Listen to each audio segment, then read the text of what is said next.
What's up guys, it's Sam here. Today I'm going to be showing you how to make a Disrupta inspired track, specifically the track Honey. Just remember, don't copy an artist, make it your own, but use any information you can find on YouTube as best as you can, hence why I'm doing these videos. And this is what it will sound like.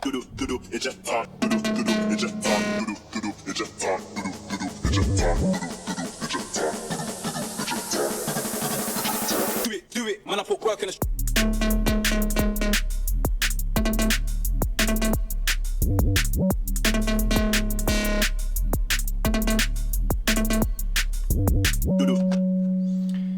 So to get started, I've got this piano. I wrote some chords in FL, then I exported it as a WAV file. Then what I did is reversed it and put a gross beat on a halftime on it. Quick tip, you can use gross beat in FL Studio without actually buying it. Export your tracks, because all it does is not let you save with gross beat. So you can either like reset it up each time, or you can just export your WAV files with gross beat being used and then use them as a sample, which is what I've done here. So I've got this piano playing.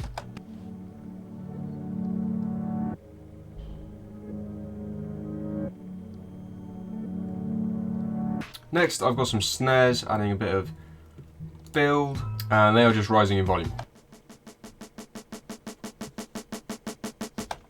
Next, I've got a preview of the main bass, and a preview of the 808 slides. Then I've got some risers.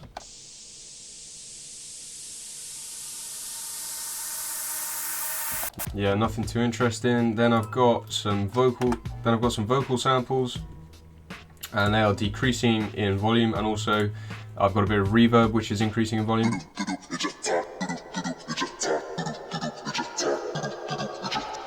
That's it for the build up.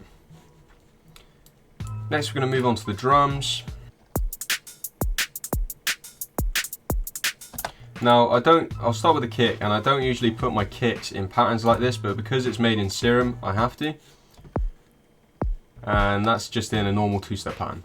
Next I've got the snare from Vitals Pack. All of these percussion instruments are from Vitals Pack, really good. You can get it on lowdowndeep.com if they've still got it. And that's just in its normal positions. Next I've got some hi-hats. And I miss out this note here because I play a different hi-hat here. It's an open hat as opposed to a closed one. Then I've got some more hats to add some swing.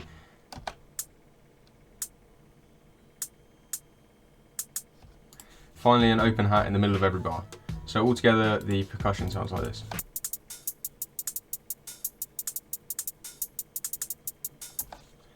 Next, we're going to move on to the 808 slides. All this is a sampled 808 from Nasty's drill pack. It's a free pack you can get online, I think. So to do the slides, what you want to do is place notes wherever you want to have a slide playing. Otherwise, it'll only do one slide at the start of the note. So to get these slide notes, what you want to do is double click on a normal note and then press this little triangle button here and then click accept. And also, what you want to do, I forgot to mention, with these samples, to stop them playing over each other, you right click on this and click cut itself. And then to stop it playing at the end, because obviously there's nothing to cut it, you just have a note here and then move the velocity of the note all the way down, so it's just pretty much a ghost note. And that'll make it cut itself without actually playing another one. Next we're going to move on to the sub bass. So load up an init preset, turn on oscillator A and B, change these to analog BD sine waves, move this one down by 3, this one down by 2 octaves, and then you want to leave the position, have FM from B here. Don't worry if it sounds bad at the start, it always will. We'll get there in the end with some automation and effects. Then you want to add FM sub like I did just then onto this one here, and then leave that at 0%. Then you want to turn the volume of this one down all the way, and the same for this one. Next we're going to move on to the filter. You want to have an MG low 18, have the frequency at around 38 Hertz roughly, turn that on for A and B, leave everything else apart from the keynote. Have the drive on 0, fat on 0, mix on 0, pan on 0, or pan left where it is, and the resonance at about 80%. Next we're moving on to the sub oscillator, have that on direct out, leave it on the first wave, move this down 3 octaves, then have this on just past the midway point, so around 57%. Next we're going to move on to the envelope, change the attack to 31 milliseconds roughly, have the decay on 402 roughly, I can get it, have the release on -2.6, have the sustain on -2.6, and then the release on 424. Next we're going to start shaping LFO1. So what you want to do is move this over here. If you want to snap this to any of the squares, then just hold Alt as you drag. Then what you want to do is move this up by 2, or maybe just above 2 actually. Curve this slightly, add another dot after that, move this here, and then curve that round as much as you can. And that'll give it that womp sort of sound. Have this on envelope, leave these, have this on 1 bar, and leave everything else. So what you want to attach this to is the volume, have that going up to 100%. The frequency, you want to move that down to around 50, slightly more than 50 actually, 54 above. Then also attach this to the FM from B, have that just over the halfway point, and that's it for now for LFO1. Next we're going to start shaping LFO2. So what you want to do is move this up, this will drag also the other side, move this to around here, have one there, and another one like so, curve this slightly, and this is eventually going to affect our pitch, but we do it in the matrix later. For all of this stuff down here, you want to have this on envelope, move this down to a bar, and leave everything else. Have the voicing on mono, leave everything else around here. Next we're going to move on to some effects. So you want to start by having the filter, leave everything as it is. Next we're going to move on to some chorus, also leave everything where it is, but move this down to around here. Then we're going to add some distortion. Again, leave everything as it is, move the drive to 0% because we're going to affect that later. Then for the EQ, you want to leave everything as it is, move this down here to a cutoff, and then this to a, I don't even know what this is called, like a point I guess. Then you want to have the frequency slightly above the halfway point, the Q down here, also change the Q down here for this one. Leave the gain as it is, and that's your filter done. Then you want to add some compression, and for the compression what you want to do is leave everything as it is, turn the gain up to around 13, and then have the mix left as so. So actually for the chorus you want to have LFO1 affecting that, so you have that going to just above the halfway point. Then finally you want to add some reverb, and you just leave everything as it is on the reverb.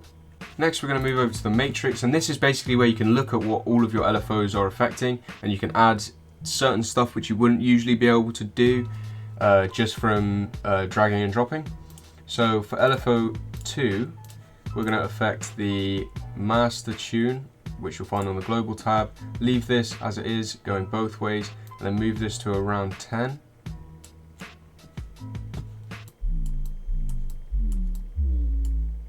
And that's it for your bass preset.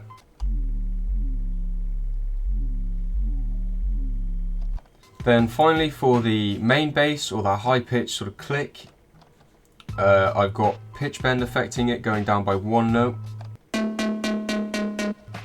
And I won't even lie, this preset, it's a great preset from, if I can find it, it's a great preset from Stranger. He's another YouTube channel, he does more Nero stuff or jungly stuff. If you want to check out those sort of videos, then I would really recommend looking at that. That's how I've learned a lot of sound design and stuff like that. But for me, I prefer that sort of rollery, more jump up style drum and bass. So the best way to learn about this preset is by reverse engineering it. So what I'm going to do is leave a download link in the description, as there's not actually a video which Stranger did on his channel for this sound specifically. It was just an email, it was sent through an email. Also about this preset, he set up some macros, so you can change the speed, the shape, the drive, and the verb. So just play around with those until you get a similar sounding one to this. And then for these other two basses, all that is just me changing the speed. So you can see here, it's just below the halfway point, and then on this one, it's slightly faster. This macro here affects this quite heavily, so you don't want to change it too much, but just find that sweet spot so that it sounds something like this, or however you want to use it in your own track. So that's going to be it for this tutorial, guys. This song should be out at some point if you want to go and listen to it. So if you like what you heard of this song, check out my other ones. My SoundCloud will be linked in the description below. I make music pretty much all the time, so I've got plenty of new releases on the way, and I will be coming with some more disruptory sound design tutorials, and I'll be coming with more disruptory sound design tutorials such as this.